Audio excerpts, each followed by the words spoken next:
Seorang polwan muda bertemu manusia silver di jalanan Jakarta, tanpa tahu bahwa lelaki itu menyimpan masa lalu yang berkaitan dengannya. Mampukah cinta mereka bersatu di tengah perbedaan dunia dan rahasia masa lalu yang mengintai? Jakarta selalu gaduh, bahkan ketika Fajar baru membuka matanya. Debu dan deruk knalpot sudah saling bersahutan, seperti orkestra kota yang tak pernah diam. Di salah satu simpang padat di kota itu, berdirilah seorang perempuan muda berseragam coklat. Peluit di tangannya, tatapannya tajam. Ayu, itulah namanya. Polwan baru yang untuk pertama kalinya ditugaskan menjaga lalu lintas di kawasan yang katanya keras, penuh tipu daya, dan nyaris tak ada ruang bagi kelembutan. Tapi justru di situ Ayu menemukan kelembutan yang paling tak disangka. Dalam diamnya, ia memperhatikan seorang manusia silver yang setiap pagi berdiri di bawah lampu merah. Lelaki itu berlumur cat perak dari kepala hingga kaki. Tak banyak bicara, hanya menari pelan-pelan ketika kendaraan berhenti. Sesekali ia membeku, seperti patung yang menggigil oleh panas aspal dan asap knalpot. Ayu tak tahu namanya, tapi setiap pagi, matanya seolah mencarinya. Lelaki itu seperti puisi bisu, di tengah kekacauan kota. Ada sesuatu pada sorot matanya yang seakan menolak menyerah. Sesuatu yang tak asing, entah kenapa. Hari itu, Ayu sedang bersiap untuk merazia pengendara yang melawan arus. Tiba-tiba, sebuah motor melesat kencang dari arah berlawanan. Ayu nyaris tertabrak. Tubuhnya oleng, langkahnya goyah hingga sebuah tangan meraih lengannya, menariknya ke tepian. "Mbak, nggak apa-apa?" tanya suara itu, serak tapi lembut. Ayu menoleh, manusia silver. "Terima kasih, aku hampir celaka." Lelaki itu tersenyum tipis, senyum yang tak sempat berlama-lama, karena ia buru-buru kembali ke posisinya, seperti takut dimarahi dunia. Tapi hati Ayu sudah terlanjur dipukul pelan oleh kebaikan diam-diam itu. Keesokan harinya, Ayu menghampirinya. "Namamu siapa?" tanyanya. "Gilang," jawabnya. Gilang menatapnya, matanya melebar. "Kalau Mbak?" "Ayu," ucapnya pelan. Lalu tersenyum, gugup tapi tulus. Ia menggenggam ujung botol air mineral yang belum dibuka. Lalu ia menyodorkannya pada Gilang bersama dengan sekotak kue. "Ini sedikit hadiah untuk kamu, sebagai ucapan terima kasih karena waktu itu kamu nyelamatin aku dari motor yang nyelonong itu. Aku benar-benar hampir celaka." Gilang menerima hadiah pemberian Ayu sambil mengucapkan terima kasih. Kemudian Gilang menggaruk tengkuknya, tampak malu. "Ah, itu kebetulan aja. Aku juga refleks, Mbak. Tetap saja, kalau kamu nggak narik aku, mungkin aku udah masuk rumah sakit sekarang," katanya, menunduk sebentar. Lalu matanya kembali menatap Gilang, lebih lembut. "Makasih, Gilang. Beneran." Gilang tersenyum kecil, sedikit kikuk tapi hangat. "Aku senang kamu nggak apa-apa." Mereka terdiam sejenak. Hanya suara kendaraan yang lalu lalang menjadi latar. "Aneh ya," ujar Ayu kemudian. "Rasanya aku kayak pernah kenal kamu sebelumnya." Gilang menatapnya, kerutan kecil muncul di keningnya. "Aku juga ngerasa gitu, tapi entah di mana, ada jeda." Mereka saling menatap. Aneh, Ayu merasa seperti pernah mengenalnya. Hari-hari berikutnya mereka sering bertemu. Ayu kadang membawakan air mineral, kadang nasi bungkus. Gilang menerima dengan terima kasih yang tak meledak-ledak, hanya seulas senyum dan tatapan yang tulus. Di suatu sore yang tak terlalu sibuk, mereka duduk di tepian trotoar. "Kenapa kamu jadi manusia silver?" tanya Ayu. "Hati-hati." Gilang menarik napas. "Aku nggak tahu siapa orang tuaku.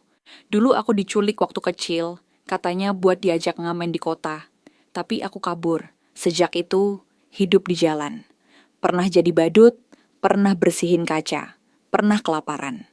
Sampai akhirnya ketemu cat perak dan mulai menari." Ayu terdiam. Cerita itu menusuknya. Hatinya bergolak. Kamu ingat siapa yang nyulik kamu? Tanyanya. Enggak, masih terlalu kecil. Aku bahkan gak ingat wajah orang tuaku. Ayu tercekat. Maaf, aku gak tahu kalau masa lalu kamu sesulit itu. Gilang tersenyum. Gak apa-apa. Gak perlu minta maaf. Suatu malam, Ayu menerima kiriman paket dari kampung. Selain makanan ringan, ibunya juga mengirimkan foto-foto masa kecilnya. Kata sang ibu, ia menemukan foto-foto itu setelah beres-beres lemari. Dan agar Ayu terus mengingat kampung halamannya, ibunya pun berinisiatif mengirimkannya. Di salah satu foto, Ayu kecil terlihat bermain bersama anak laki-laki sebaya. Tiba-tiba Ayu teringat masa kecilnya. Ia memang memiliki teman dekat saat itu. Namun, ia tidak begitu ingat tentang nama atau siapa orang tua anak itu. Pasalnya, tiba-tiba temannya itu menghilang entah kemana. Ayu yang masih kecil tidak tahu menahu tentang kejadian itu. Yang jelas, kampungnya sempat gegar kala itu. Namun, saat memperhatikan wajah anak lelaki itu dengan seksama, ia terkejut. Wajah itu mirip Gilang. Ia pun segera menelpon ibunya. Bu, siapa anak di foto ini? Itu anaknya Pak Kades dulu, namanya Rangga. Waktu kamu kecil, kalian sering main bareng. Tapi dia diculik orang. Nggak pernah ketemu lagi sampai sekarang. Ayu menggenggam foto itu erat. Ia tahu, wajah itu adalah wajah yang kini berdiri setiap pagi di bawah lampu merah. Keesokan harinya, Ayu menunjukkan foto itu ke Gilang. Ia juga bercerita tentang Rangga dan tragedi yang menimpanya. Lihat ini, kamu yakin nggak ingat? Gilang menatap lama. Matanya berkaca. Nggak tahu, tapi wajah cewek kecil ini kayak pernah aku lihat. Ayu tersenyum. Itu aku, Gilang menghela napas. Kalau benar, mungkin aku memang Rangga. Tapi aku nggak punya bukti. Kamu ikut aku ke kampung, kita cari tahu. Nanti ya Ayu, kalau ada biaya, aku janji. Tapi hidup tak menunggu. Ayu sakit, beberapa hari tak bertugas. Dan ketika ia kembali, Gilang menghilang. Kemarin ada razia dari dinas sosial, kata rekannya. Banyak pengamen diangkut. Mungkin dia salah satunya. Ayu terdiam. Dunia seolah menyisakan ruang hampa. Ia tak sempat menyimpan nomor Gilang. Tak tahu kemana harus mencarinya. Hari-hari berikutnya terasa kosong. Ia tetap bertugas, tapi tak lagi bersemangat. Lalu suatu sore, datanglah seorang lelaki berpakaian rapi ke pos tempat Ayu berjaga. Ia membawa sepucuk surat. Saya disuruh kasih ini dari seseorang bernama Gilang. Ayu membuka surat itu dengan tangan gemetar. Tulisan tangan Gilang, sederhana dan penuh goresan emosi. Maaf Ayu, aku harus pergi, tapi aku nggak benar-benar meninggalkanmu. Aku memperhatikanmu dari jauh. Aku ingin jadi lebih pantas untukmu. Tunggu aku, jika kamu masih ingin menungguku. Air mata Ayu jatuh. Ia simpan surat itu, bukan di saku, tapi di hati. 2 tahun berlalu, Ayu dipindah tugaskan ke wilayah lain. Hidup berjalan, tapi bayang Gilang tetap menari dalam ingatannya. Sampai suatu hari, ia menerima kiriman bunga dan secari kertas. Temui aku di tempat pertama kali kamu memberiku nasi hangat. Tak ada nama, tapi Ayu tahu, itu Gilang. Ia datang, jantungnya berdegup. Dan di sana berdiri Gilang, tanpa cat perak, dengan kemeja sederhana, wajah bersih, dan senyum yang lebih matang. Kamu benar-benar datang, ujar Ayu. Aku janji kan? Mereka duduk, awalnya canggung, lalu cerita mengalir. Waktu itu, pas aku dirazia, ada polisi yang bilang aku nggak pantas buat kamu. Dari situ aku sadar, aku harus ubah nasib. Aku mulai dari bersih-bersih warung, ikut pelatihan, lalu buka sanggar tari kecil. Masih susah, tapi aku hidup. Ayu tersenyum. Kamu masih menari? Iya, tapi kali ini buat anak-anak, buat masa depan. Malam itu, di bawah langit yang tak lagi seram, Gilang menggenggam tangan Ayu. Aku mencintaimu, Ayu. Kalau kamu bersedia, mari kita menari bersama selamanya. Tanpa terasa, Air mata Ayu menetes.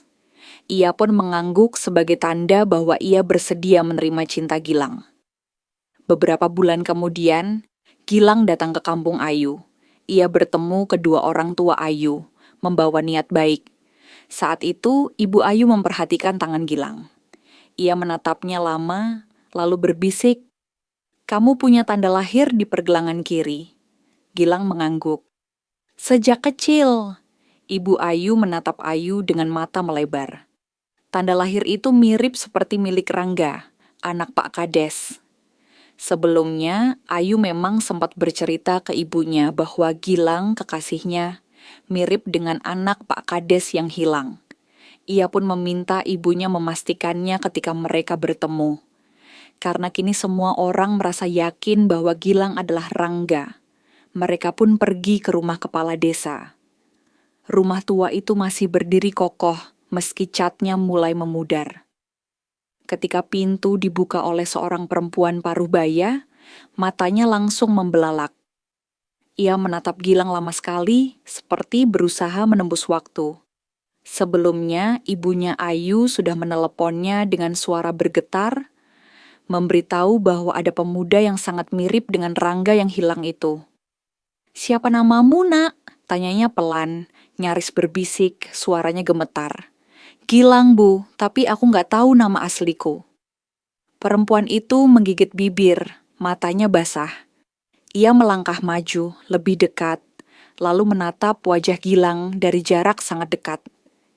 Ia mengangkat tangan Gilang, menatap pergelangan kirinya, lalu mendesah pelan, seperti dunia berhenti berputar. "Tanda lahir ini persis seperti milik anakku. Tapi bisa saja bukan. Mungkin aku salah. Banyak orang punya tanda lahir seperti ini kan?"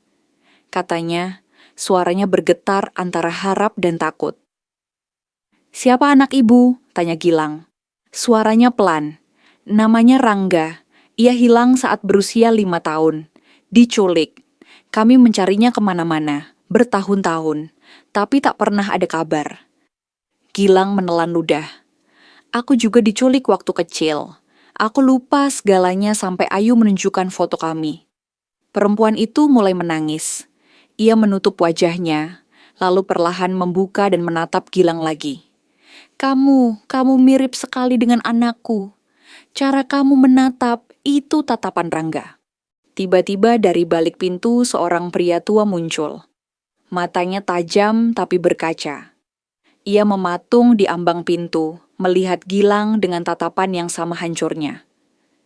"Rangga, itu kamu kan, Nak?" Dan saat itu, tak ada lagi keraguan dalam hati mereka.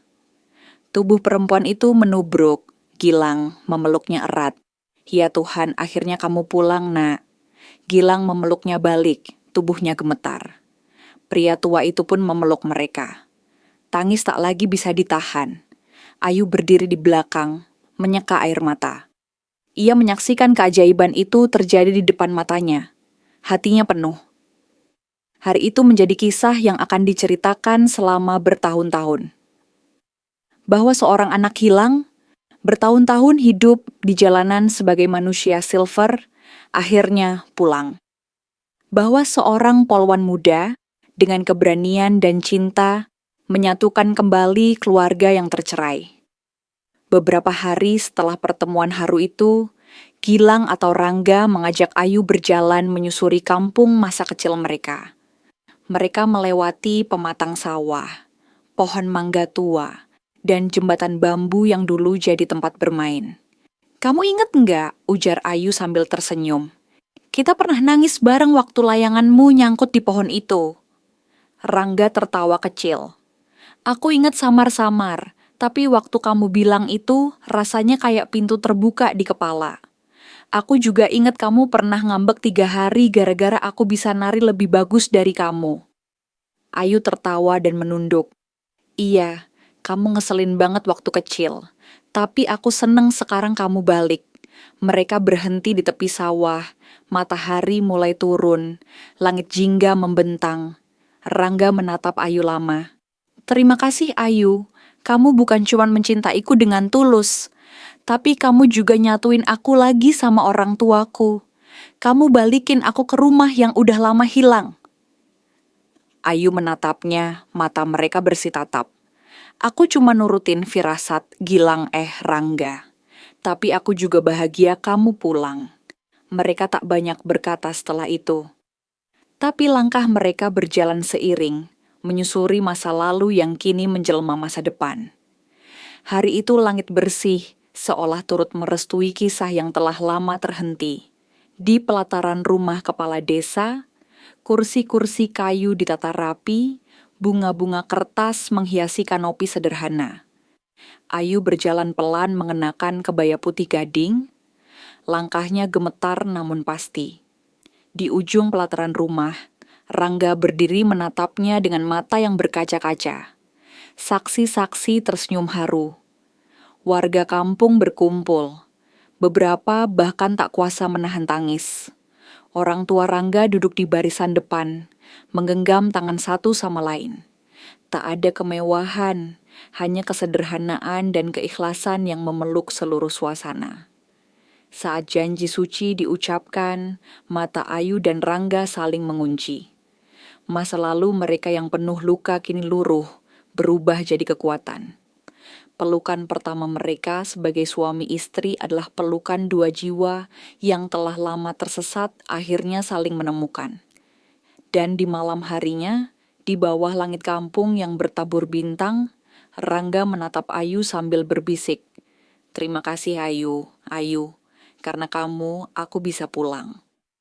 Jakarta tetap gaduh, tapi di satu sudut kampung yang tenang, ada kisah tentang cinta dan keberanian yang menemukan akhirnya. Seperti perak yang diseka dari kulit, lalu berubah menjadi cahaya.